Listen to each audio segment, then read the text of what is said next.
Get out of my house and never come back. You are no longer my son." The words cut through the silence of the family dining room like a blade, leaving 22-year-old David Chen frozen in his chair as his father's rage filled every corner of their suburban home. What should have been a simple family dinner had become the moment that would define the next 15 years of David's life. David had come home to San Francisco for Thanksgiving weekend, working up the courage for months to tell his traditional Chinese-American family the truth about who he was. At 22, he was in his final year at Stanford Law School, top of his class, with a prestigious internship lined up at one of the city's most respected firms. He had thought his success might cushion the blow of his revelation. He had been wrong. James Chen, a 60-year-old real estate mogul who had built his fortune through decades of calculated investments and iron discipline, stood at the head of the mahogany table like a judge delivering a death sentence. His face was twisted with a mixture of disgust and fury that David had never seen before, not even during the worst business crises that had occasionally rocked the family empire. "Dad, please," David said, his voice barely above a whisper. "I'm still the same person I was an hour ago. I'm still your son. I am still going to graduate summa cum laude. I'm still going to practice law and make you proud." James's laugh was cold and bitter. "Make me proud? You just told me you're a deviant who chooses to live in sin with other men. You think that makes me proud? You think that's what I worked 60-hour weeks for 30 years to build?" David's mother, Linda, sat at the other end of the table with tears streaming down her face, her hands clutched in her lap like she was praying for this nightmare to end. His older brother Michael, 25 and already working in the family real estate business, stared at his plate as if the situation would resolve itself if he didn't make eye contact with anyone. "Mom," David pleaded, turning to the woman who had driven him to piano lessons and soccer practice, who had stayed up late helping him with homework and celebrating every academic achievement. "Please say something. Please tell him that I'm still your son." Linda looked up with eyes full of pain and confusion. "David, honey, this isn't who we raised you to be. This isn't what we taught you about family and tradition and carrying on our legacy. Maybe if you got some help, saw a therapist, you could work through these feelings." The word feelings hit David like a physical blow. His sexuality wasn't a phase or a confusion or a psychological problem to be fixed. It was as fundamental to who he was as his intelligence, his ambition, or his love for his family. But sitting in that dining room, watching his parents look at him like he had become a stranger, David realized that they would never be able to see him as anything other than a disappointment. James walked to his desk and pulled out a manila folder thick with legal documents. "This family has built its wealth and reputation over 2 generations through hard work, traditional values, and maintaining our standing in the community. I will not have that destroyed by a son who chooses to embarrass us with his lifestyle choices." He opened the folder and pulled out what David recognized as his father's will and trust documents. "These papers ensure that the Chen family wealth will pass to family members who honor our values and continue our legacy in a way that brings honor rather than shame to our name." David watched in horror as his father crossed out his name from document after document, methodically erasing him from the family's financial future. The trust fund that had been established for his education, the inheritance that would have made him a millionaire, the stake in the family business that he had assumed would be his birthright, of it disappeared with the stroke of his father's pen. "You have 2 choices," James said without looking up from the documents. "You can renounce this lifestyle, get the help you need to become normal, and earn your way back into this family, or you can leave tonight and never contact any of us again." The ultimatum hung in the air, like smoke from a fire that was consuming everything David had thought he knew about his family's love. He looked around the dining room at the Chinese artifacts his parents had collected, the family photos that documented decades of holidays and celebrations, the table where they had shared thousands of meals together. David Michael finally spoke, his voice carefully neutral. "Maybe Dad's right. Maybe you just need some time to think about this. You're young, you're in a stressful environment at law school. Maybe these feelings are just temporary confusion." The betrayal from his brother, who had always been his closest ally and confidant, felt like the final nail in the coffin of his family relationships. Michael wasn't just failing to support him. He was actively participating in the effort to convince David that his fundamental identity was somehow wrong or changeable. "I'm not confused," David said, standing up from the table with as much dignity as he could muster. "I've known who I was since I was 14 years old. I've spent 8 years trying to convince myself otherwise, trying to be the son you wanted me to be. But I can't live a lie anymore." He looked directly at his father, meeting those cold eyes that had once looked at him with pride and affection. "Dad, I love you. I love this family. But I won't pretend to be straight to keep your money or your approval. If you can't love me for who I actually am, then I don't want your conditional love anyway." James's face hardened even further. "Then you've made your choice. I want you out of this house in 30 minutes. Don't take anything that belongs to this family. And don't expect any financial support for your final semester of law school. You're on your own now. The next 30 minutes passed in a blur of packing clothes and personal items while his family sat in frozen silence throughout the house. David's hands shook as he gathered his textbooks, his diplomas, the few photographs that belonged to him personally. Everything else, the expensive clothes his parents had bought him, the laptop they had purchased for school. Even the car he had been driving stayed behind. As David loaded his meager possessions into his old Honda Civic, the only thing he owned outright, Linda appeared at the front door. For a moment, he hoped she had come to embrace him, to tell him that a mother's love was unconditional, to promise that she would work on his father and help heal the family rift. Instead, she handed him an envelope containing $500. In cash. "This is all I can give you without your father knowing," she said, her voice thick with tears. "David, please reconsider. Please think about what you're throwing away." David took the money because he was practical enough to know he would need it, but he looked at his mother with eyes that no longer held any illusions about unconditional family love. "Mom, I'm not throwing anything away. You are throwing away your son because you're more concerned with what the neighbors think than with my happiness." He got in his car and drove away from the only home he had ever known, watching in his rearview mirror as his mother stood in the doorway like a ghost, haunting the ruins of their family. David had no idea where he would sleep that night, how he would pay for his final semester of law school, or whether he would ever speak to his family again. But as he drove through the streets of San Francisco toward an uncertain future, David felt something unexpected alongside the grief and fear: relief. For the first time in his adult life, he was completely free to be himself, without the weight of family expectations or the need to perform heterosexuality for people who claimed to love him but couldn't accept his authentic self. The next few months would be the hardest of David's life. He slept on friends' couches, worked 3 part-time jobs to pay for his final semester, and graduated from law school with no family in the audience to celebrate his achievements. But he also discovered something profound about his own resilience, and the difference between conditional love and authentic acceptance. David had no way of knowing that 15 years later, his father's final act would reveal truths about their relationship that would change everything he thought he understood about that terrible Thanksgiving night. But that revelation was still years away. For now, David Chen was 22 years old, alone in the world, and completely free to discover who he was when he stopped trying to be who everyone else wanted him to be. 15 years after walking out of his family home with nothing but a suitcase and wounded pride, David Chen stood in the conference room of Morrison & Associates, San Francisco's most prestigious law firm, addressing a room full of Silicon Valley executives who hung on his every word. At 37, he had become one of the city's most successful corporate attorneys, specializing in technology, mergers and acquisitions that regularly made headlines in the business press. The irony wasn't lost on David that he had achieved everything his father had claimed to value: professional success, financial independence, respect in the community, while living openly as a gay man with his partner of 8 years, Marcus Rivera, a successful architect who had designed some of the city's most innovative buildings. Mr. Chen, said the CEO of the startup they were representing, "Your negotiation strategy just saved us $12 million and preserved our company culture. We can't thank you enough." David smiled and shook hands with the executives, accepting their gratitude with the quiet confidence that had become his trademark. As the meeting broke up, his assistant knocked on the conference room door with an expression that immediately put David on alert.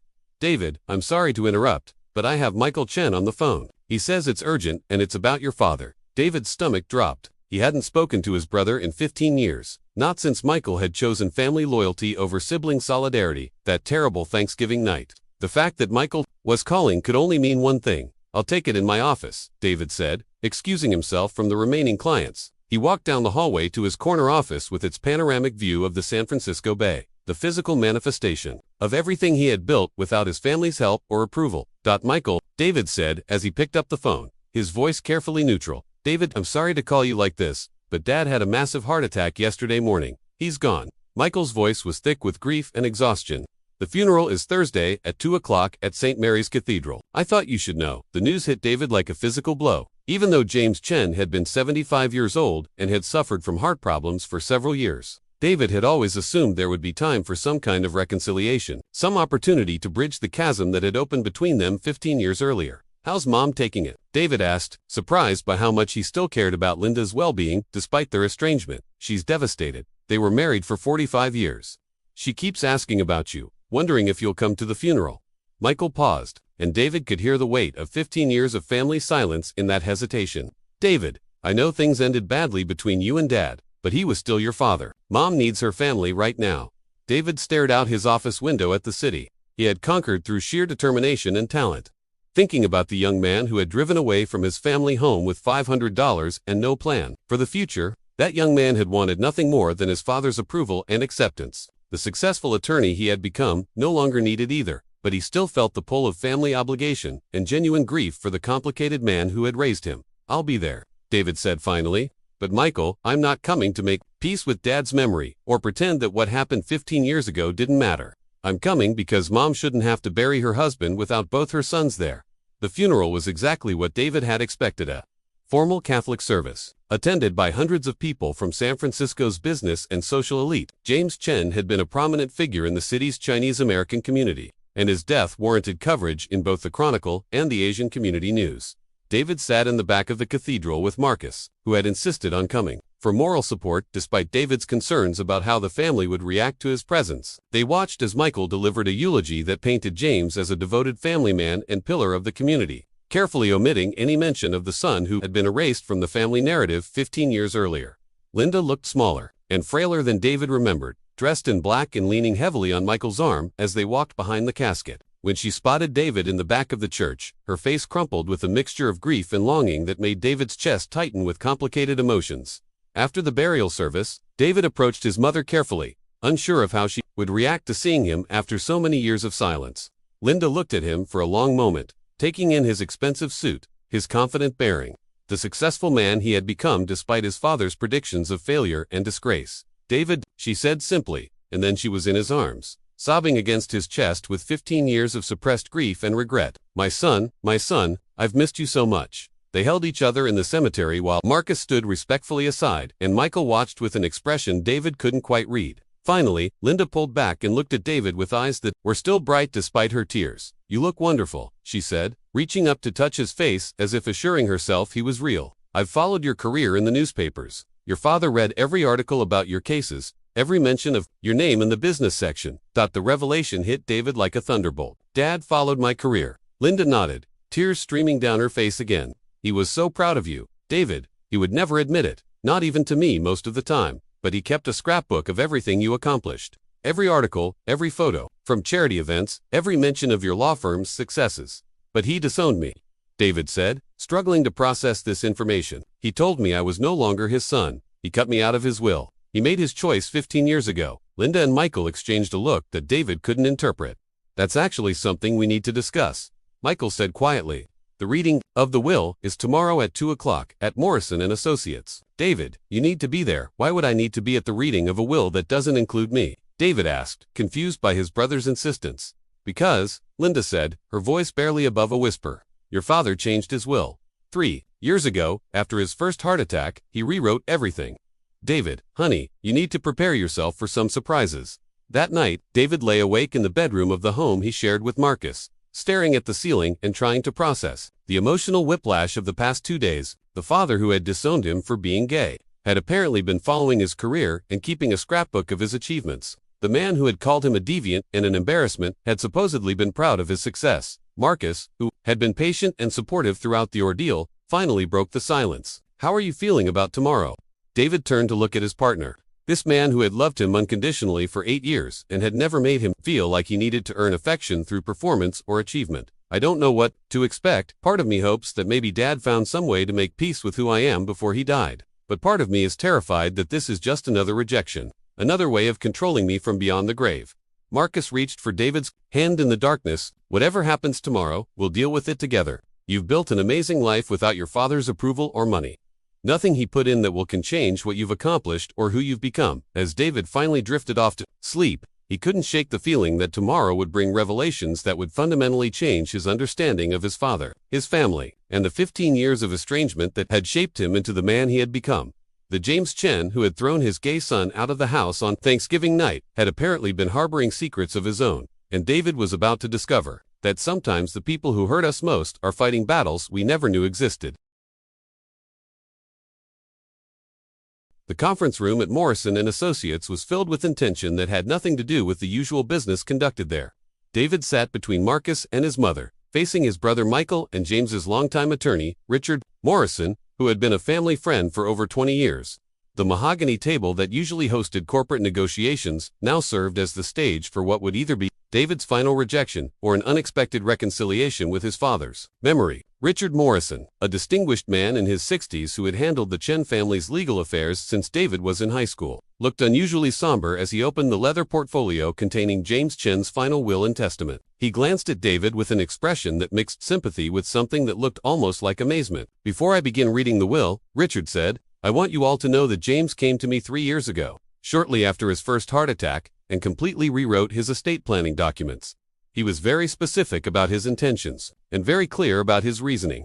Some of what you're about to hear may come as a shock." Linda reached for David's hand, squeezing it tightly as if preparing both of them for an impact. Michael sat rigidly in his chair, his face unreadable but his posture suggesting he already knew at least some of what was coming. "The last will and testament of James William Chen," Richard began, his voice taking on the formal tone required for such occasions.